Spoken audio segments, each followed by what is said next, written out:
See, I am fascinated by what this tool can do. Without even getting into reading what its future is, or when AGI is going to descend on us, or when AI will become actually God. Forget all that. Just take ChatGPT in its current avatar. You can be God. There are secrets out there, guys, performance marketing secrets, and knowing just one or two of them can absolutely light up your funnels. Let's go. This is the Revenue Driven CMO. I'm your host, Chris Mechanic. Join me as I uncover the secrets of the world's most elite CMOs, marketing leaders. The Revenue Driven CMO is sponsored by Web Mechanics, the AI-driven performance agency that makes you smarter. Hello, everybody. Welcome to another exciting episode of Revenue Driven CMO. I'm your host, Chris Mechanic, here with a really exciting guest that I'm very pleased to have on the show. He is somebody who brings a wealth of experience in digital marketing as well as other forms of marketing, and really somebody that is passionate about education and takes a forward-thinking approach, especially when it comes to cutting-edge AI. I know AI is a hot topic. This is a person who really cuts through the fluff and the noise and brings very actionable solutions, which he calls recipes. Currently, he's celebrating his 41st year in the marketing world. That's 41 years, where he did 13 years in more mainline advertising at large agencies, and then an impressive 27 plus years mastering the ever-evolving landscape of digital marketing, not just adapting to change, but really driving it and thriving in it. So his expertise is nothing short of remarkable. He's got a broad focus, but with some depth in B2B tech, SaaS, and B2B services. So without further ado, folks, please welcome founder and chief pundit at Future, which we'll talk about. It's a free AI recipe site, Mr. Krishnan Unni. Welcome to the show, Krishnan. Thank you, Chris. Thank you, Chris, for that wonderful intro. So Krishnan, I'm super excited to speak with you. I know you go by Unni, so I'll start to calling you Unni from now on. But you know, we like to lead with the value. Our audience is all about those closely held secrets that, you know, you don't like to share that freely because they're that powerful, but you're going to share one with us anyway, I know. Why don't you lay it on us? What's been one of your biggest secrets to success in marketing? Well, the fact that I have been continuously innovating, because you cannot be still. And this is something which I discovered when I entered the web many years ago, 27 years ago. Advertising was very static knowledge. It never moved too much. Mhm. But the web has been a bit of a roller coaster in that sense. Oh, yeah. It's evolving every 6 months, or probably sometimes I even feel it's evolving every 3 months. Oh, yeah.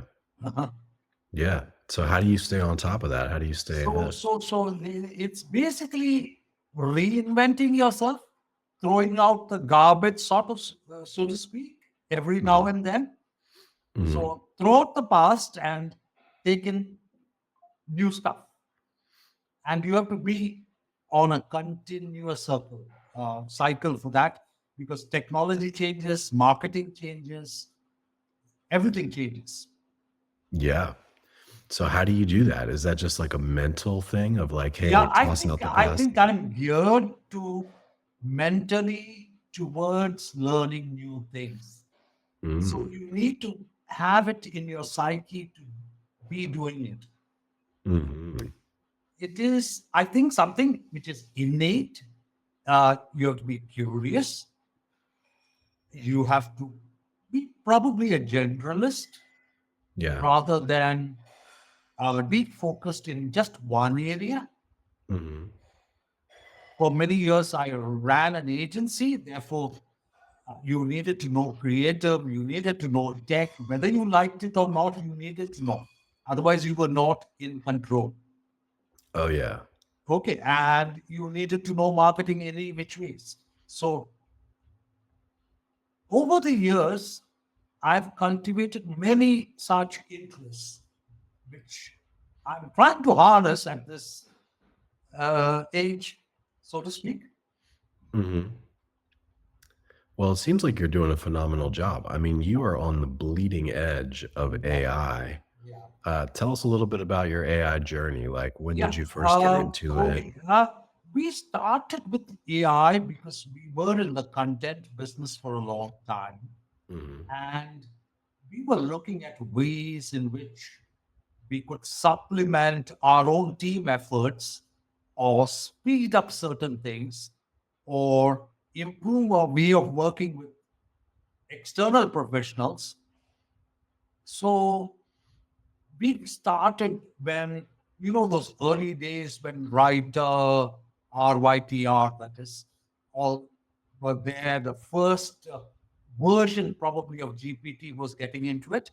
Hmm. It was pretty awful output, but what it did was it gave you something like an outline with which you could work. Hmm. Hmm. Okay, it needed a whole bunch of effort Oh yeah. to sort of make it sound human. Yeah. Okay. Uh, we started then. And I've seen the gradual improvement in AI. And in and what happened with those tools was you couldn't modify the prompts. You had to take what they gave you. Hmm. Hmm. It was only when Chat GPT started in November 22 that you could start experimenting with prompts. Till Oh then, it yeah. was a complete black box. Nobody knew what the hell was happening. Yeah.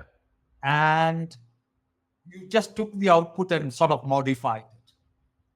Then, when ChatGPT opened up, you were wondering how to talk to this AI beast, so to speak. Hmm. And the interesting part was we were discovering, and there were tutorials online. So somebody says, uh, try with a role, somebody says, try an avatar, somebody says, put in some context. So there were all kinds of uh, tidbits of information floating around the web. And there is still, it's not as if it's absent today, but it's coalesced into frameworks. Hmm. And because we were doing a lot of writing on our own, we had to sort of combine all the things that were out there with our own stuff and create our own framework. And which is what I'm going to demonstrate to you, all of you, and your clients Yeah. today. Today. And that's future. Yeah. And that's future. Yeah.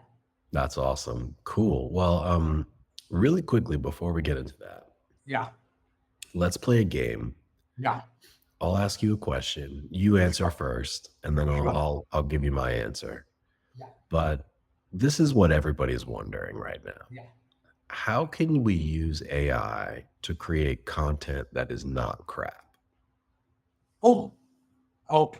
Just Now, like tell me your general process yeah, without. it's very interesting. See, AI requires structured prompts. That means just like you and I are talking and there is a sequence, we understand each other, there is a context. AI needs that. So this is where the framework comes into play. Okay, so you give it the structure that it needs to produce something which is readable, humanized, and things like that. That is one way to do it. Two, whenever AI writes, there are some dead giveaways. There are certain words like delve, or it repeats things like in the ever evolving landscape of digital marketing. Now, if you notice you will find repetitions of that in a lot of places. So what happens is over a period of time, and the web has got lots of places where you can dig this up.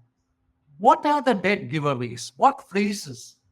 Now, it can be a word like delve instead of dive in, or usual colloquial words that we use. Okay, delve is one. In the ever evolving landscape is one. So I've collected a whole bunch of this, and it's there in future, by the way. Okay, which words to avoid or cut out when you take an output from it?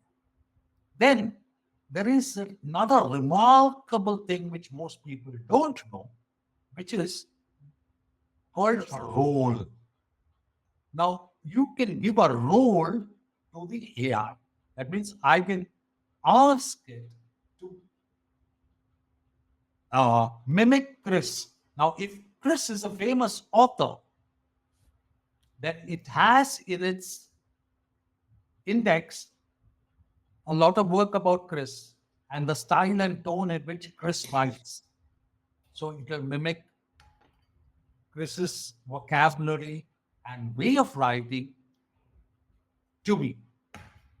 So that's style is one of the critical things. Now you can either mimic a famous author or you can give it a very succinct or description of what the role should be.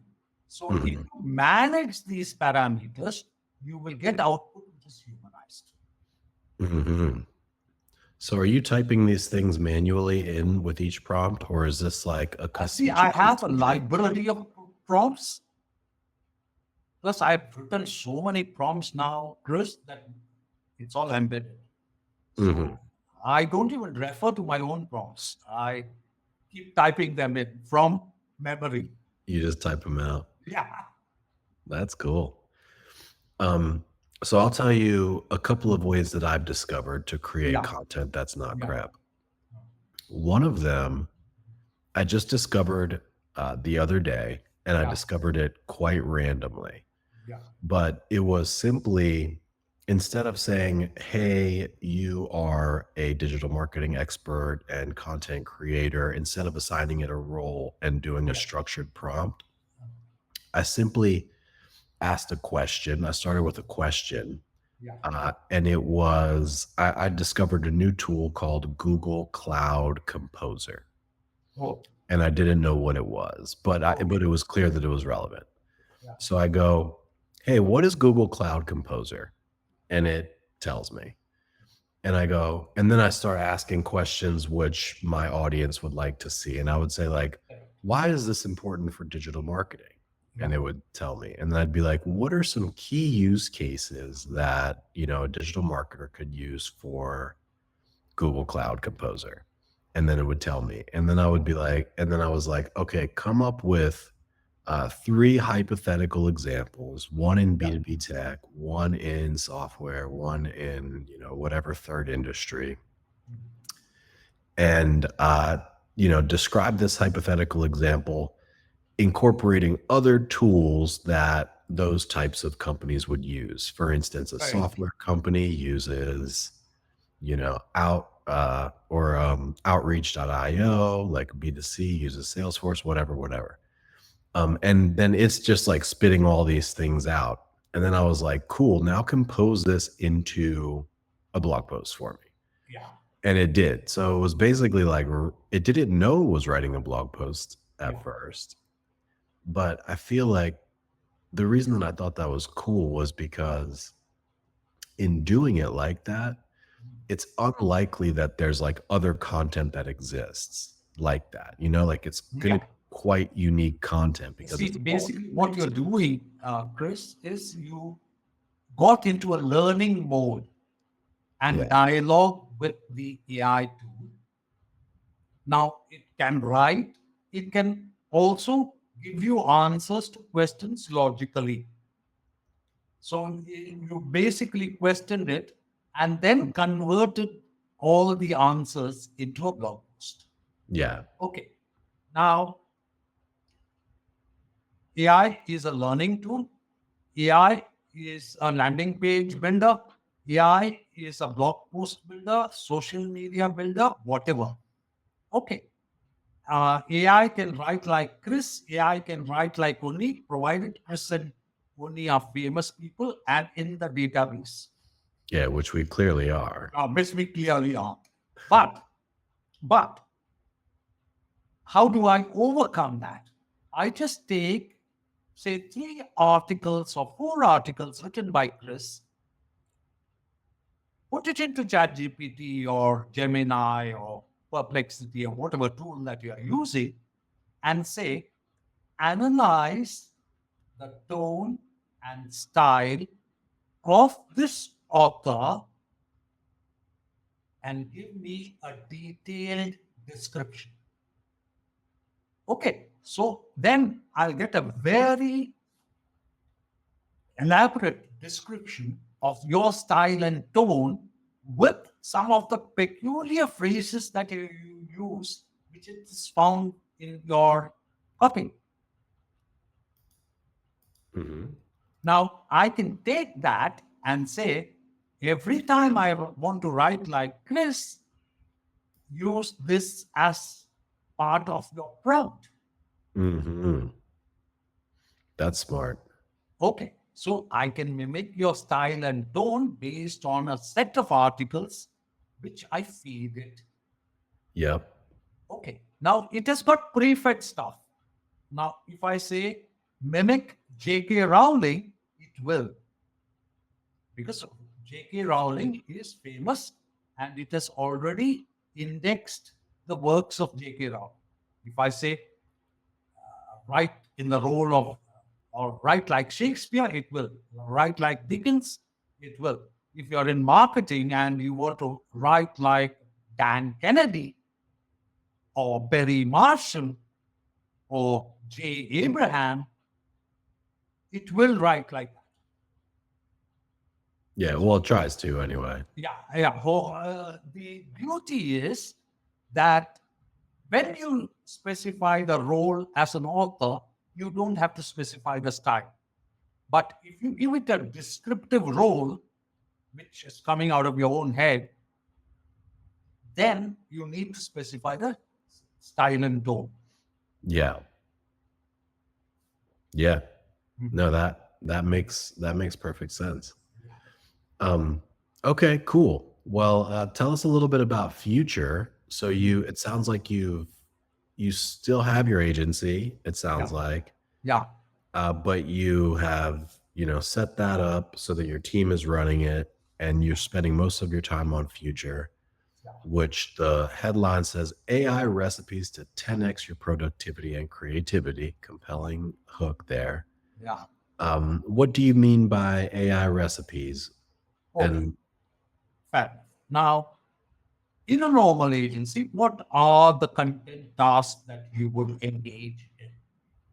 You would probably produce a website which yep, has got content, and one of the features in a website is something called the landing page or the money page, which is actually persuasion. So you take a proven persuasion model. Now you can have a 9-step sales letter or a 13-step sales letter or a 16-step sales letter. Now, if you look at all these sales letters, there is a structure. yeah, So you start with a value proposition right on top, which is a global statement about your product or service, and which could be the hook, as you call it, to dive deeper into the topic. It is followed by a pain panel, which tries to resonate with the customer's current pain or problem or frustration or whatever. So there is a specific set of steps for the relieving that pain and putting that into some kind of persuasive copy. hmm You can ask questions. So you just need to tell this thing, make it engaging. The moment you say engagement, one of the principles of engagement is ask questions, whether it's hmm in social media or whether it's on a landing page. So You do that, then the next panel is the solution at a helicopter level, broad, this thing. Then at a detail level. So Mhm. all these steps can be mimicked using prompts. A. B, you can chain them one after the other Mhm. and have it complete in the prompt, and then you just have to add a rider to it. Attempt this one section at a time and tell me when you're done before you proceed to the next section. Then what happens? It writes that section using the full context window that it has. So it doesn't truncate stuff. Mhm. And then it says, can I proceed to the next section? So you say, yes, proceed. Then it completes the next section. So you have a 13 section landing page. It'll do it one after the other methodically. Mhm. Okay, that is one. Second, you would need social media posts. And there are n number of ways in which you can write a social media post. For example, you can use the PAS rule. That is the problem, amplify, solve. Mhm. Or you can use some other copy formula, faster. Problem, amplify, solve, uh, testimonial, offer, response. Yeah. Okay, you can use that. Or you Mhm. can use any copy formula that is available there on the World Wide Web. Mhm. But you need to instruct it that use this structure. Yeah. Otherwise, when you don't use a structure, it gives its own random structure. Right. So that is where the problem comes. That is why we say you need to be able to talk to AI using its own parameters and definition. Yeah. AI as a learning tool is a separate ballgame altogether. In fact, I have got 13 or 14 learning methods in which you can use AI in future with Mhm. the actual recipes for specific kinds of marketers. So if you're a marketing manager, you can use it. If you're a product manager, you can use it. If you're a creative person, you can use it. If you're an entrepreneur, you can use it. So, and if you're a content creator, you can use. So recipes are there for each one of these people. For 14 such lessons are there. Mhm. Teach people. Yeah, you have some awesome content on Future. So, Yeah. guys, I want you to go check this out future.org. It's spelled PHEWTURE. So, phonetically spelled future.org. But just to give you a sample, so right when you hit the homepage, you'll see all these tags. So, there's different tags like learning method, landing pages, thinking styles, SEO, content ideas, storytelling, all these different things. Within the SEO, like it's not just like basic stuff. It's like how to generate topic and entity maps for better Google ranking. Like that's some pretty advanced SEO stuff right there. You know, like Absolutely. Absolutely. latent semantic relevancy and such. Um, and a lot of really good recipes in here. And I want to hear a little bit more about your RATS framework, Unni, in a second. Yeah. Yeah. So But I take you through the RATS framework. really But quickly, if one of you don't mind. one of the best things which I stumbled upon when I was creating Future was that I could use some of the most difficult creative thinking methods as recipes. So, what happens in normal life, uh, Chris, is that De Bono taught you lateral thinking, but it was a pain to actually implement it. Mhm. Okay, there is something called six thinking hats. So you're wearing different colored hats, and each color represents a particular approach to thinking. I've studied it, I've taught it, I've also used it. But if you ask me whether I use it every single time, the answer is clearly no. Why? Because it's a pain. Yeah. Took a lot of effort. Yeah. Now, the moment I craft a recipe out of it, what happens? You have actually divorced your thinking and you're asking the machine to think. It's a Mhm. lot easier. Oh, yeah. Okay. So now, instead of giving it a normal prompt, you're saying now, or you take any answer that ChatGPT gives you and say, I like this answer, but I want you to do one thing. Apply Debono's 6 thinking hats to your answer and show me the possibilities. And Mhm. you would be surprised and almost gasping at the possibilities it can draw. And you Yeah. haven't thought at all, you've just instructed. Yeah. Now, there's Don't a you big, love it when that happens? Like every once in a while, you'll just nail a prompt so well. And right when you hit enter and the output starts flowing, you're like, oh my God, this absolutely is good. good. Okay, now think of the entire bunch of lateral thinking on this thing. I've got one article here where there are 29 prompts, 29 different ways in which you can think about creatively about a subject.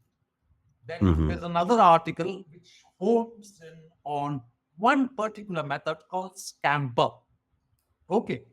Now, if you just take just these two methods, you will be more creative than the most creative person in your agency. Yeah. And I will guarantee you that you will produce more ideas faster because the creative people themselves don't know how they arrived at the answer. Scamper your way to breakthrough ideas, a step-by-step guide to the ultimate brainstorming tool. That's So cool. I've got these recipes down, and all you need to do is to feed it a small problem, and I've shown you how to do that as well. Mhm. And you take that and you apply Scamper, and there are mind-blowing results. Now, And this is Scamper called stands layering. for substitute, combine, adapt, modify, put to another use, eliminate, and reverse. That's cool. So it does this one after the other. So first it does substitute, then it does combine, then it does adapt. So you will get an answer for each one of these alphabets. Mhm. So let me ask you this. Yeah, There's a lot of talk about agents, right? yeah, yeah, And what you're describing here yeah, sound like what you call a recipe. yeah, Some people might describe as a prompt chain or, yeah, a sequence of steps. yeah. That's what the promise of agents is, right? Correct. And I imagine you're all over this because like Yeah, each of your recipes, it seems like could be an agent. actually, yes. So what's the current state of AI agents? See, okay. Now Like, people are look we, at have AI we agents. arrived at the promised land or is it still like, No, it is still in the works. People haven't gotten around querying chat GPT properly. Agents is you're a long way off from it. So AI the, agents Mhm.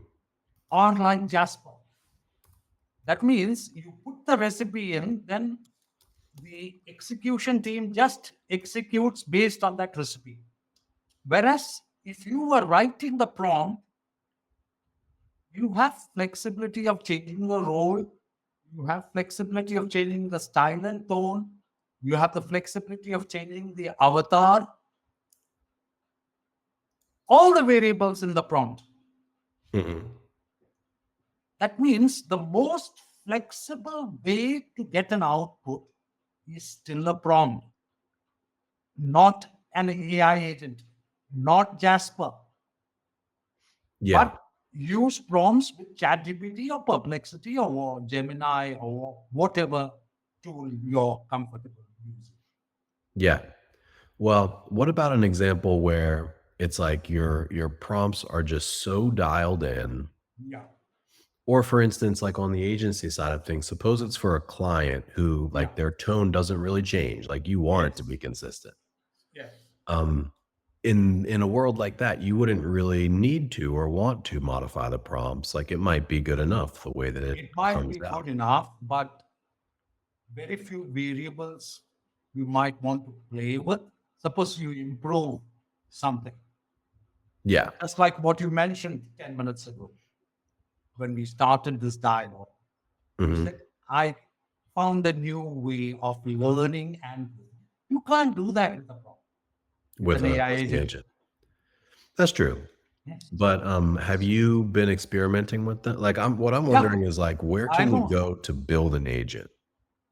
Oh, there are specific sites which offer you the, the, the, the building blocks. You don't need to know Python and all those kind of things. Uh, I have used one also. Its name starts with C. I didn't like it because it No. was inflexible. Right. Well, I mean, you could Two, clone an agent. yeah, Like if you wanted and to, yeah, you could and clone, recreate like a okay, modified agent. writing a blog took about 10 steps, Hmm.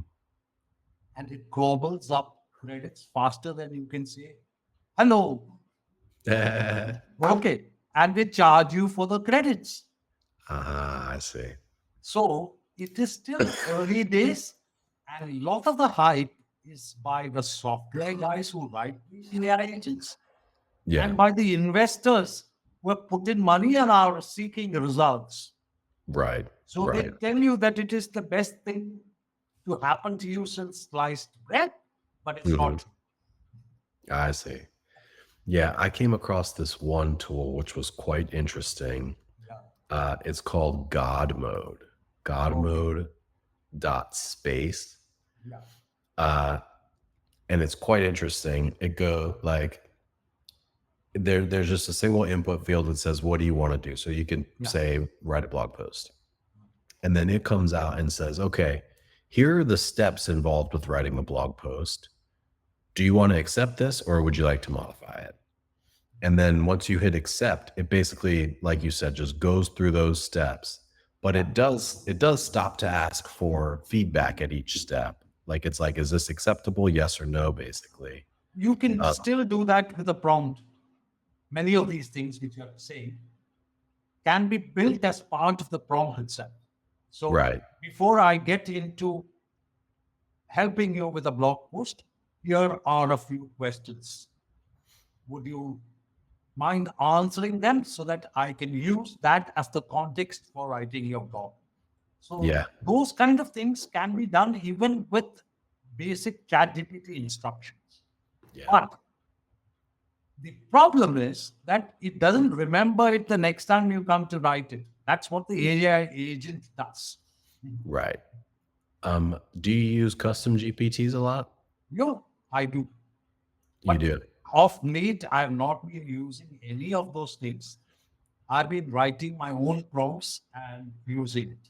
You like to do it the old school Yeah, way. yeah, yeah. The reason is very simple because all these things are what I call straight jacketing you into their in prompt input rather than allowing you the freedom to change things within your prompt.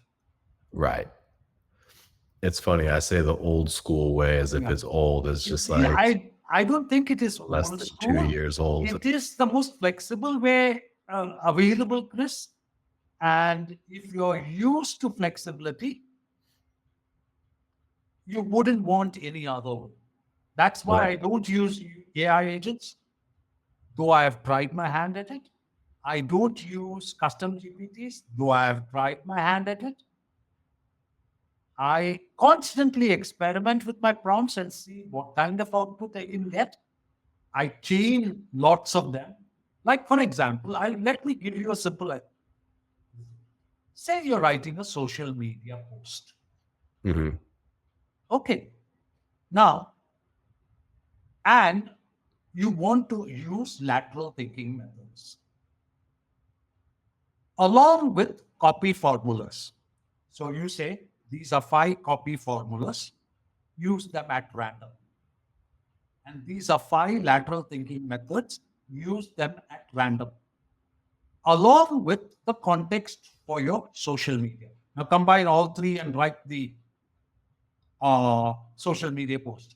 Now, there is no prompt like that available Right. in the first place, Yeah. but you get awesome output. Nice. I would like to see Now, that. this is called layering.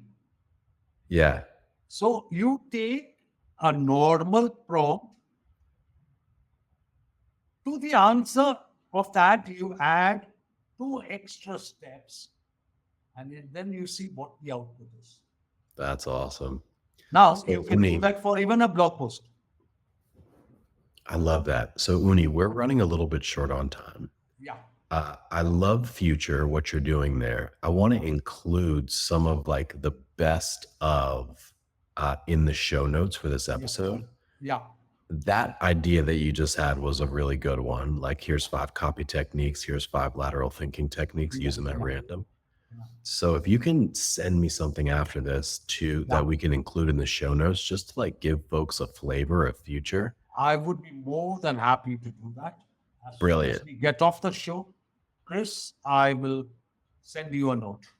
Love that. Love that. Okay, cool. Last question I've got for you. Speaking of future, PHEWTURE, but in the context of the actual future, what do you foresee, like, 3 months, 6 months, 12 months out? What are the big trends in AI that you're really paying attention to? See, I am fascinated by what this tool can do. Without even getting into reading what its future is, or when AGI is going to descend on us, or when AI will become actually God, forget all that. Just take ChatGPT in its current avatar, you can be God. Let me illustrate that with one simple example. Suppose I want to learn about B2B tech marketing. Now look at the structure of stuff which I'm going to tell you. Now, if you look at any marketing discipline, there are 4 or 5 things that we do. There is something called strategy. There is something called plans. There is something called budgets. There is something called execution. Then measurement. And a subset of that measurement goes out as reports. Would you agree? Regardless of the marketing discipline, this will be a constant. Mm-hmm. So now I say, for B2B tech marketing, take business strategy for the leadership team. Tell me what the frameworks are which exist and which are used by the big brands. So it will give me a list of, say, SWOT analysis or whatever tools they use as a rule. Okay, so now I've got one output. Just like you mentioned this learning tool, I'm showing you learning tool in a different context. Mm-hmm. Now I'm saying there are 5 roles in my marketing team. So there is a marketing director who is concerned with strategy and vision. There's some other director who is concerned with execution, some other director who is concerned with planning. So for each one of these, I want a step-by-step set of templates or topics, set of topics for each one of these people, and be as comprehensive as you can. So it'll give me about 10 or 15. I can always expand this to 15, expand this to 20, expand this to 30. So that's a very simple thing that you can ask the tool to do. When Mhm. it gets too much for it, it will start repeating. That's when you know that it's run out of ideas. Mhm. Yeah. But till you get repetitions, you can keep asking it to add new stuff. Okay, so you've got the now for each one, you can question each topic. How is this done?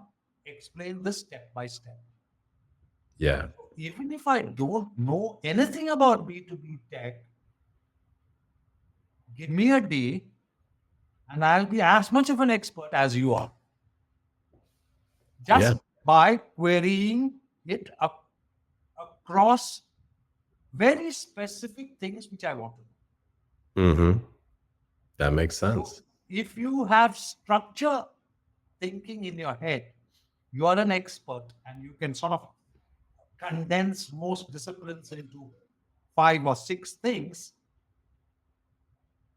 You can make merry. Now I get into automotive marketing and I apply the same principles.